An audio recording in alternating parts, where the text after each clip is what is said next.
de desestabilização política começou. O Rio foi o primeiro a ser vitimado. Então a gente também, existe uma articulação aí internacional que nosso companheiro já falou sobre, mencionou alguns números do mercado financeiro e que de fato está em jogo aqui também, né? A gente vê que como aí eu queria falar sobre alguns pontos. Eu vou falar só metade da minha fala vai ser sobre o cenário geral, e a segunda metade eu falo sobre a minha experiência com o cafezinho, com a blogosfera, quais são as perspectivas da blogosfera.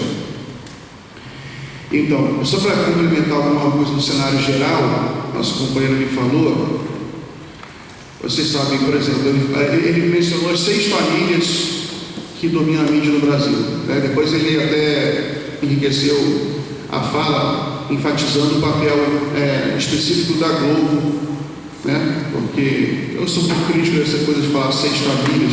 Tem 6 famílias. Na realidade, você tem um cartel com um chefe, né? O chefe é a Globo. E a Globo manda, porque ela determina a agenda.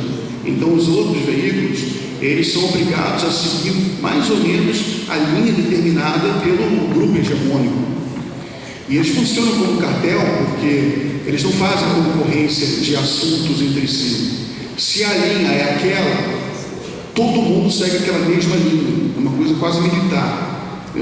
E a linha assim, Belenda, Lula, PT, e eles conseguiram aí, em grande parte,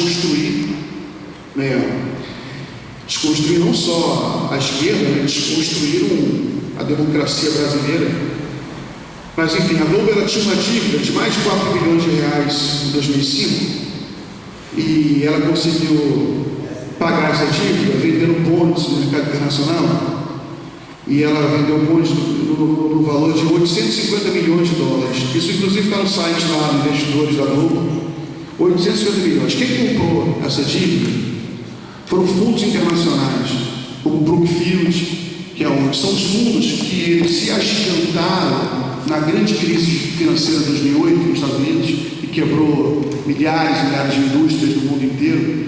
Essas indústrias todas, elas foram compradas por grandes fundos.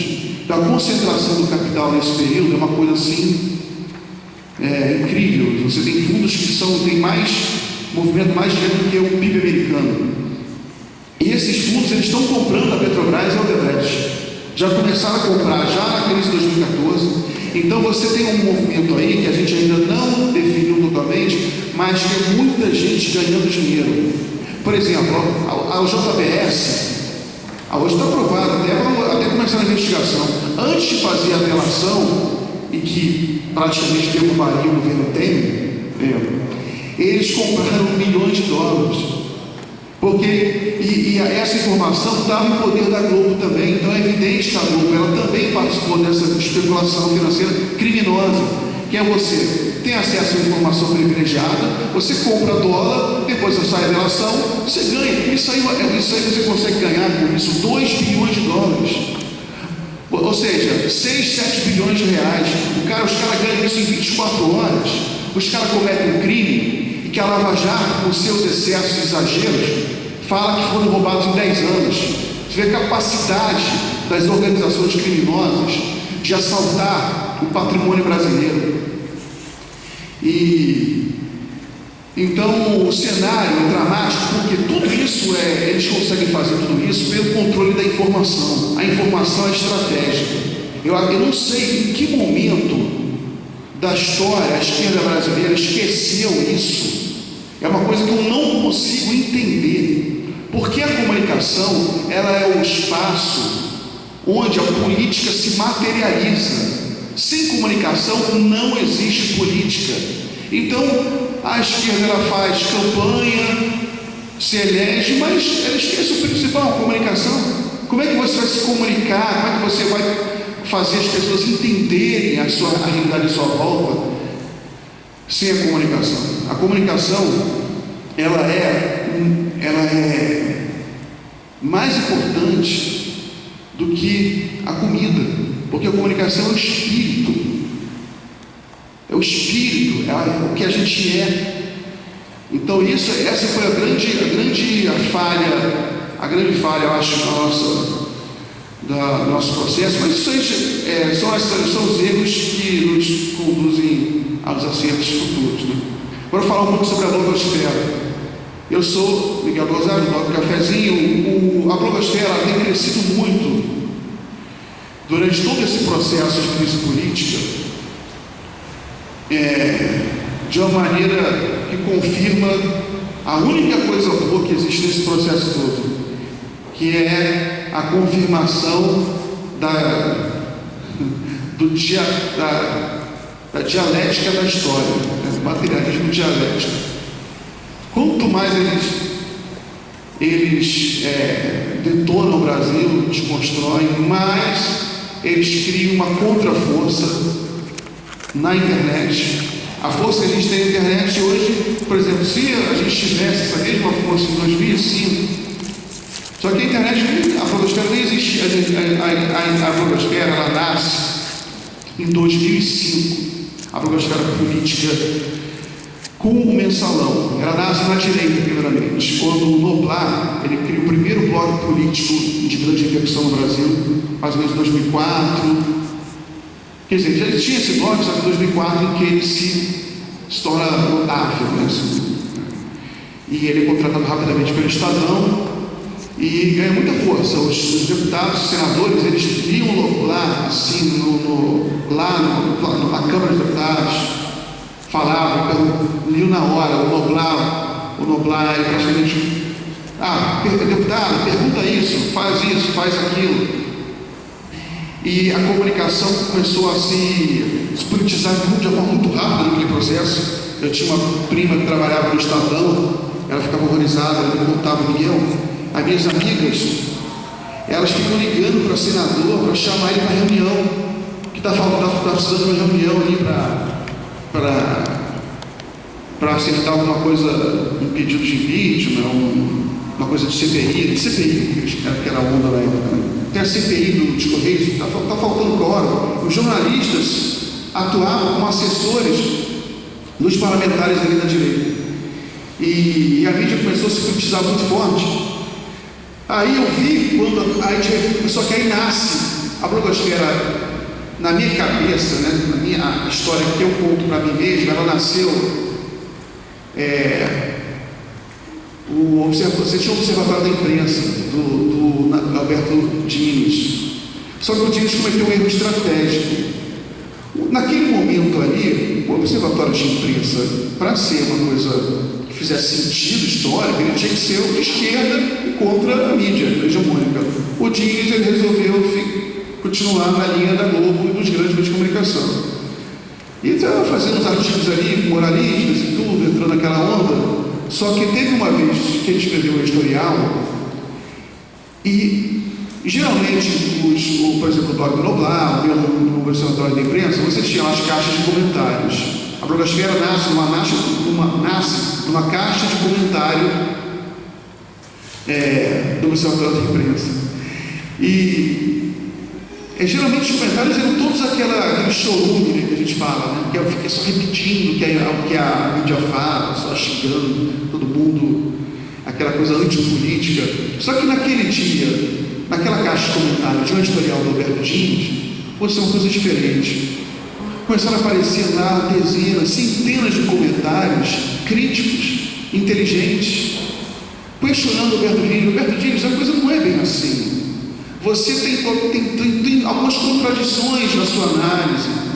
E era incrível porque era assim, eu lembro, eu via isso, era um garçom de Pernambuco, o cara escreveu um comentário mais inteligente do que o Diniz. Era uma dona de casa que escreveu um comentário crítico questionando, como é que pode?